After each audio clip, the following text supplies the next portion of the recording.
Oh, shoot. Hey, just, haha, you caught me at my best. Anyways, gonna do a quick update here on the entire house. That's just for those that actually care. And I'm gonna try to do this as fast as possible. So, just finished up insulating the remainder of the bays in the big wall. Right, they're all the way up. I got some styrofoam attached to the side there where there's a dubious amount of insulation. I also have all of these bottom plates painted because if those windows are going to leak water, well, it might as well stop ruining the floor. As far as those windows leaking water, you can see they definitely still do. 100% confirm where it's coming in. It's coming in through these bits of tape on all three windows. And since those three windows share those bits of tape, one assumes they leak as well. As long as we're upstairs, we have got that window installed. Don't ask me about it. And then this section of wall is completed and sealed up, at least from the inside. The thought today is that at some point we will mock in that door.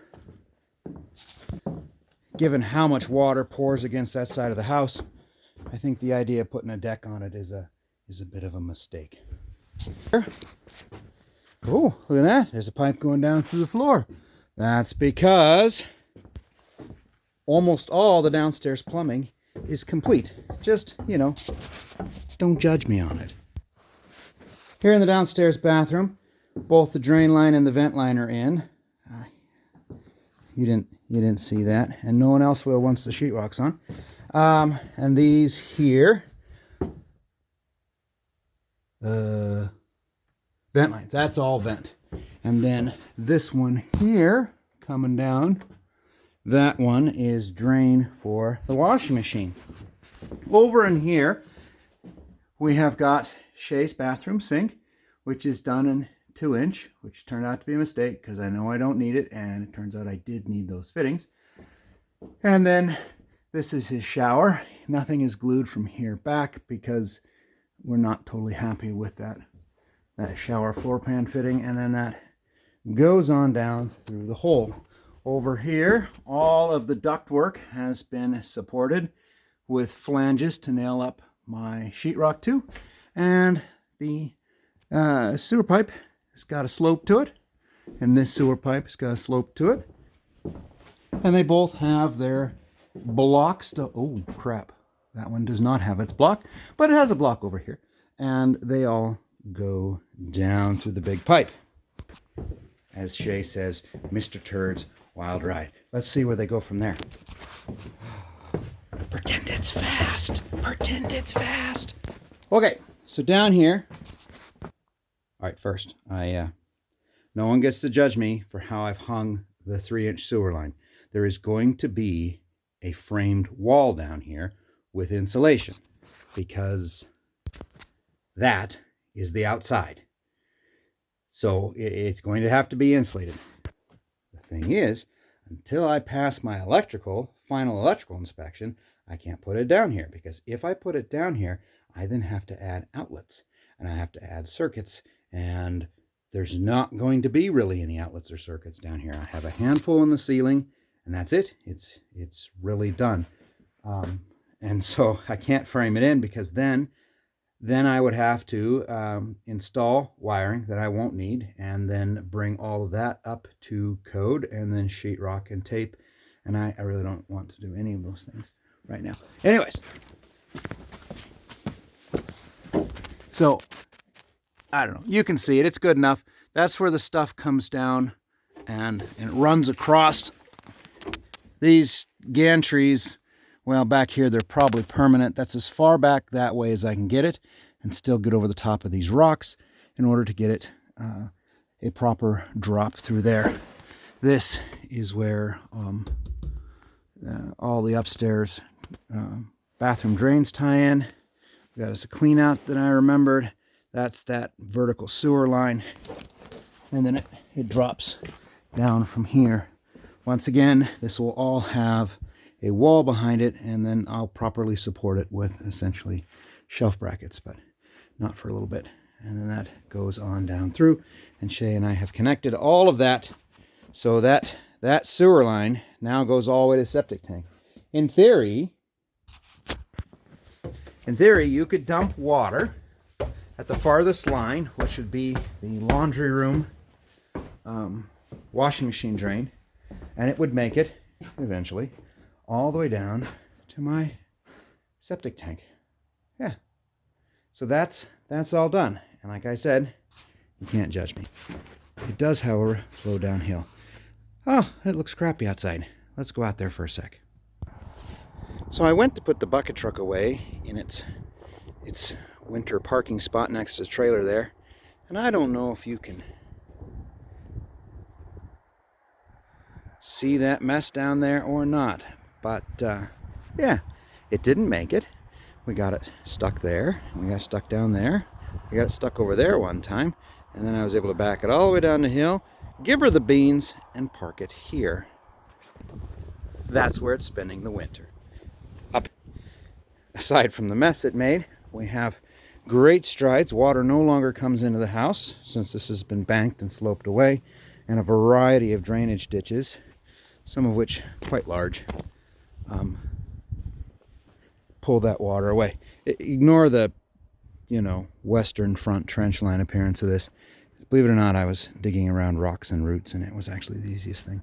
So now, way less water comes through the rock wall down over there, and it all flows into that nonsense out that way. Despite it being put away for the winter, I ran the rock crusher a lot and managed to get a lot more gravel out in the driveway. Not enough, mind you, just more.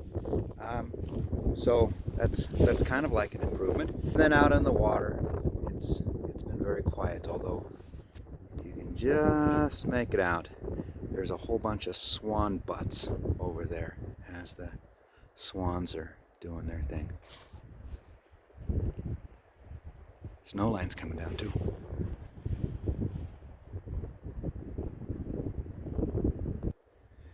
All of these windows have been flashed. I don't know if you remember, we ran out of zip tape, so I'd left the outside flashing off of those. And then this, I started painting it. I don't have enough of the zip system to cover it. I probably should just go buy 2 more sheets, but I haven't yet. I don't know if I can just paint it and seal it that way or not. Is there anything else? Oh, yeah, there is one more thing. As far as this window is concerned, we have made our decision and we're rejecting it. Was just afraid that even if I could use the acid and get the iron stains off the surface, anytime the humidity changed, they would come back up through whatever finish was on them. So we're going to reject it. Additionally, they are joined the same way that all those windows are joined. And they leak like hell. So I think we're going to kick it. I've already told, not we think, we are. I've already told the hardware store, thank you kindly, but we will be returning it. And then said, don't order another one because we don't want another one. Sort of a one shot to get this right kind of thing, and you failed 6 times in a row. And then this thing was either shipped outside, or I know it was left outside. Just don't want it. So it means that in that kitchen window over there, I have asked for, although not gotten order confirmation for, just a flat window, just a flat, unopening, big old chunk of window that we can look through. I don't know if it's the right decision or not, or if it was a decision made out of being grumpy for getting so much stuff kind of rocky in a row, but that's the decision we made. Oh, out of order. All the insulation I put in here, I ripped out from the crawl space. I guess I really didn't need to insulate it because it's not quite a conditioned crawl space, but it's not an unconditioned crawl space. Anyways, I can't get any insulation right now. So I have been ripping all my insulation out of the crawl space. I figure start with the spots that are easy to replace. Put it up and fill in these. And as you can see, I got a little left over there to do. The other thing I can't get right now is 2-inch fittings. I done cleaned this town out, baby. A 2-inch knife, which got me all this stuff finished. Everything is finished there except the lines out of the kitchen. And so the lines out of the kitchen, I've just got a port down below that they will have to connect up into. But there's really no point in starting them because I can't get the fittings to put them together. Unless I want to make big sweeping 23-degree connections. And, you know, hesitating because I'm not entirely sure how to start it. You know how that goes. Man, I can stand here with a cup of coffee, and that's what I'll get to see. Yesterday, Shay and I went out, and we had been contacted by a forest cruiser, and he offered to take Shay for a walk through the woods, so he and I did that. Got to learn some really cool things. So we have had some fun. You know, when I first started this program, Dad had actually told me that we needed to remodel that place enough to possibly live in it so that I could work on this place. We refused because hantavirus. But I don't know, maybe that's turning out to have been a wise choice simply because it has been really hard to get out here. I've been trying to get out 3 nights a week, and then I work until 11 or 12. But that's proving to be difficult with my schedule at school and all the basketball games and stuff like that. So I'm lucky if I'm averaging 1, maybe 1.5, 2. Though I do stay late when I get out here. Not really sure what we'll be tackling next. Oh, there was a few other things. This was fixed. The stud was moved. And then this stud here was moved because I was about to drill through it. And these were load-bearing walls. So there's now a stud underneath each of those uppers. So that's now taken care of. The only bad spot left is that one right there. So, but it's a pretty short run. It goes from the top of that wall.